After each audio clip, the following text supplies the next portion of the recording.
Hello class. We need to talk about section, in this case it's going to be 6.2, which is the binomial probability distribution.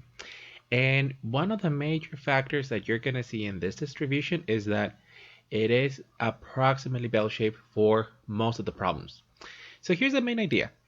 If you have a binomial experiment, you're going to actually be looking at the following main idea in order to distinguish if you have a binomial experiment. So the main idea is this. The actual event is only broken down into basically one main outcome, and that would be that you're either going to have successes or failures. Now, the successes and the failures are going to be the same throughout the experiment, and you have to be told that the experiment has a actual fixed number of trials, depending on what is defined as the trials. You assume independence on all the trials, and the binomial formula that we're going to be evaluating, it's technically this monster here. Now, you don't have to worry about it because to evaluate this formula, we can use the shortcut or the table. Most likely we're going to be using the shortcut since the table is limited in terms of actual n and x's that you can actually plug in. So to review the shortcut, you're actually doing the following. So you're evaluating two main commands. If they want you to evaluate the probability that x is equal to n, and this is a number, you're going to be using the binomial PDF. If they mention x is less than or equal to a number, you're going to be using the binomial CDF. And then if we are defining an experiment to be, in this case, a binomial, these are the formulas that we're going to be using for mean, the expected value, the variance, and the standard deviation.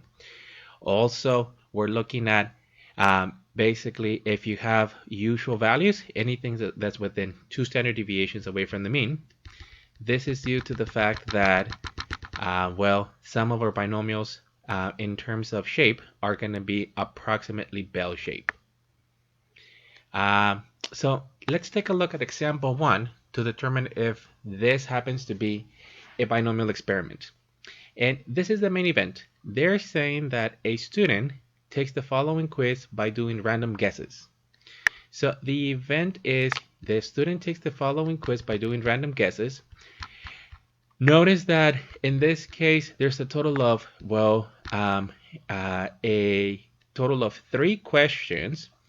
Each question has 1, 2, 3, 4, 5, and 6 possible answers because it is basically a total of 3 questions that would be 3 trials and 6 possible answers. And if you were to guess question 1 correct or incorrect, it's not going to affect question 3. This is in fact a binomial experiment. So what you have to check here is the following. So you would just say yes, the quiz, or in this case, taking the quiz by doing random guesses is defined as a binomial experiment.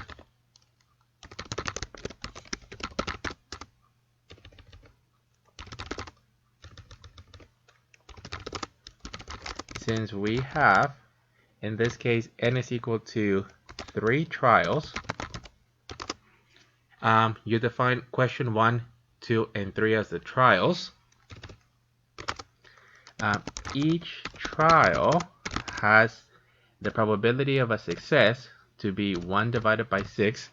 This is because each question, in order for us to get this correct, is going to have 1, 2, 3, 4, 5, and 6 possible answers.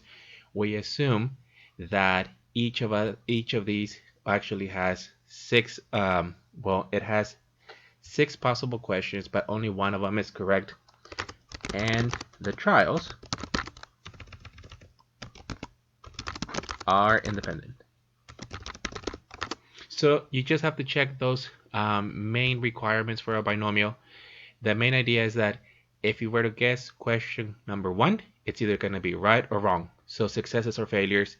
Question number 2, right or wrong. Question number 3, right or wrong. And then the probability of getting the questions right happens to be the same.